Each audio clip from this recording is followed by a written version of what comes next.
yemas pulmonares. Cuando el embrión tiene alrededor de 4 semanas, aparece el divertículo respiratorio yema pulmonar, como una evaginación a partir de la pared central del intestino anterior. Figura 14.1a. La aparición y la localización de la yema pulmonar dependen del incremento del ácido retinoico, que sintetiza el mesodermo adyacente. El incremento del ácido retinoico induce una regulación positiva del factor de transcripción TBX4, que se expresa en el mesodermo del tubo intestinal, en el sitio en que se origina el divertículo respiratorio. El TBX4 induce la formación de la yema, así como el crecimiento continuo y la diferenciación de los pulmones. Así, el epitelio que cubre el interior de la laringe, tráquea y bronquios, al igual que los pulmones, es por completo de origen endodérmico. Los componentes del tejido cartilaginoso, muscular y conectivo de la tráquea y los pulmones derivan del mesodermo visceral, o sea, el mesodermo esplácnico, que circunda el intestino anterior. Al inicio, la yema pulmonar tiene una comunicación con el intestino anterior, figura 14.1b. Sin embargo, cuando el divertículo se expande en dirección caudal, los rebordes longitudinales, las crestas traqueoesofágicas, la separan del intestino anterior, figura 14.2a, y de manera subsecuente, cuando estas crestas se fusionan para formar el tabique traqueoesofágico, el intestino anterior se divide en una porción dorsal, el esófago, y otra ventral, la tráquea. Figura 14.2b y c. El primordio respiratorio mantiene su comunicación con la faringe por medio del orificio laringio. Figura 14.2a, 2d. Laringe. El revestimiento interno de la laringe se origina a partir del endodermo. No obstante, los cartílagos y el músculo se deriva del mesénquima del cuarto y sexto arco faringio. Como consecuencia de la proliferación rápida de este mesénquima, el orificio laringio cambia su aspecto, de ser una hendidura sagital a constituir una abertura en forma de T. De manera subsecuente, cuando el mesénquima de los dos arcos se transforman en cartílago tiroides, cricoides y aritenoides, puede reconocerse la configuración característica del orificio laringio en el adulto, figura 14.4b. Aproximadamente en el momento en que los cartílagos se forman, el epitelio laringio también prolifera con rapidez, lo que origina la oclusión temporal de su luz. Más tarde, la vacuolización y la recanalización dan origen a un par de huecos laterales, los ventrículos laringios. Estos huecos están limitados por pliegues tisulares que se convierten en cuerdas vocales falsas y verdaderas. Debido a que la musculatura de la laringe deriva del mesénquimo del cuarto y sexto arco faringio, todos los músculos de la laringe son inervados por ramas del 10º par craneal, el nervio vago. El nervio laringio superior inerva los derivados del cuarto arco faringio, en tanto que el nervio laringio recurrente lo hace con los derivados del sexto arco faringio, bronquios y pulmones. Al tiempo que se separa del intestino anterior, la yema pulmonar forma la tráquea y dos sáculos laterales, las yemas bronquiales primarias. Figura 14.2, B y C. Al inicio de la 5ª semana, cada una de estas yemas se ensancha para constituir los bronquios primarios derecho e izquierdo.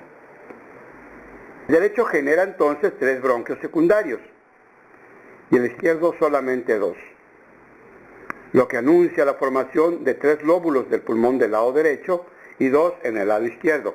Figura 14.5, B y C. Con el crecimiento subsecuente en dirección caudal y lateral, los pulmones se expanden hacia el interior de la cavidad corporal. Figura 14.6. Los espacios disponibles para los pulmones, los canales pericardio-peritoneales, son estrechos. Estos se ubican uno a cada lado del intestino anterior y de manera gradual quedan ocupados por los pulmones en crecimiento. En última instancia, los pliegues pleuroperitoneales y los pleuropericárdicos separan los canales pericardio-peritoneales de las cavidades peritoneal y pericárdica, respectivamente, y los espacios remanentes constituyen las cavidades pleurales primitivas. El mesodermo que cubre el exterior del pulmón se convierte en pleura visceral. La capa de mesodermo somático que cubre el interior de la pared corporal se transforma en la pleura parietal. El espacio remanente entre la pleura parietal y la visceral corresponde a la cavidad pleural, figura 14.7. Al continuar el desarrollo, los bronquios secundarios se dividen una y otra vez en un patrón dicotómico para dar origen a 10 bronquios terciarios segmentarios en el pulmón derecho y 8 en el lado izquierdo, lo que crea los segmentos broncopulmonales del pulmón adulto. Al final del sexto mes existen alrededor de 17 generaciones de subdivisiones. A pesar de esto, para que el árbol bronquial adquiera su configuración definitiva, deben de ocurrir 6 divisiones adicionales durante la vida postnatal. La ramificación está regulada por la interacción epitelio-mesénquima entre el endodermo de las yemas pulmonares y el mesodermo visceral que la circunda. Las señales para la ramificación que emite el mesodermo implican a miembros de la familia del factor de crecimiento de fibroblastos. Al tiempo que se generan todas estas subdivisiones nuevas y el árbol bronquial se desarrolla, los pulmones asumen una posición más caudal, de tal modo que el momento del nacimiento la bifurcación de la tráquea coincide con el nivel de la cuarta vértebra torácica. Duración de los pulmones. Hasta el séptimo mes de la gestación, los bronquios experimentan división continua para dar origen a conductos cada vez más pequeños. Fase canalicular. Y la irrigación vascular se incrementa en forma constante, figura 14.8. A. Los bronquios terminales se dividen para constituir bronquiolos respiratorios, y cada uno de estos se divide en 3 a 6 conductos alveolares, figura 14b.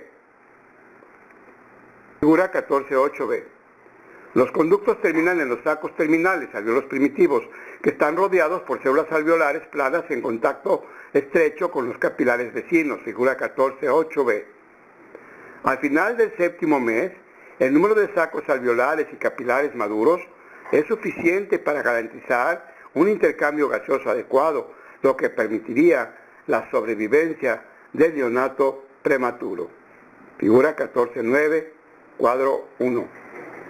Durante los últimos 2 meses de vida intrauterina y varios años tras el nacimiento, el número de sacos terminales muestra incremento constante.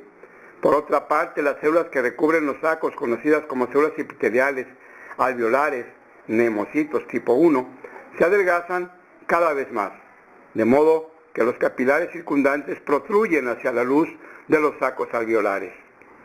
Este contacto íntimo entre las células epiteliales y las endoteliales constituye la barrera alveolo-capilar, figura 14.9.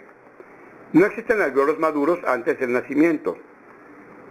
Además de las células endoteliales y las células epiteliales alveolares planas, se desarrolla otro tipo de células al final del sexto mes.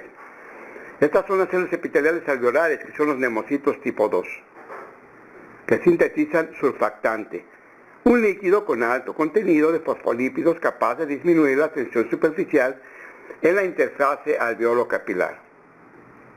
Antes del nacimiento, los pulmones están llenos de un líquido con alto contenido de cloruro, proteínas escasas y cierta cantidad de moco proveniente de las glándulas bronquiales, así como el surfactante, derivado de las células del epitelio alveolar, tipo 2.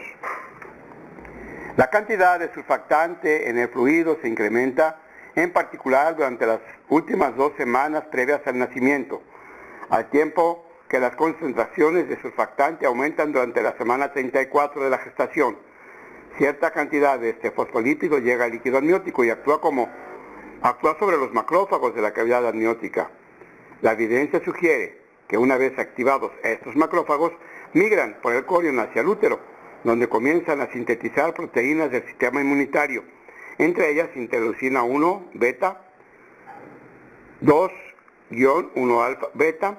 La regulación positiva de estas proteínas da origen al incremento de la síntesis de prostaglandinas que desencadena las contracciones uterinas. Así, pueden existir señales provenientes del feto que participan en el inicio del trabajo de parto y el trabajo final. Los momentos respiratorios fetales inician antes del nacimiento y generan la aspiración de líquido amniótico. Estos movimientos son importantes para estimular el desarrollo pulmonar y acondicionar a los músculos respiratorios. Cuando la respiración inicia al momento del nacimiento, la mayor parte del líquido pulmonar se absorbe con rapidez por medio de los capilares sanguíneos y linfáticos, y un volumen escaso quizá sea expulsado por la tráquea y los bronquios durante el parto. Una vez que el líquido se absorbe de los sacos alveolares, el surfactante se deposita y forma una capa delgada de fosfolípido sobre la membrana celular alveolar. Cuando el aire ingresa a los alveolos en la primera respiración, la capa del surfactante evita el desarrollo de una interfase aire-agua, sangre, con una tensión superficial alta.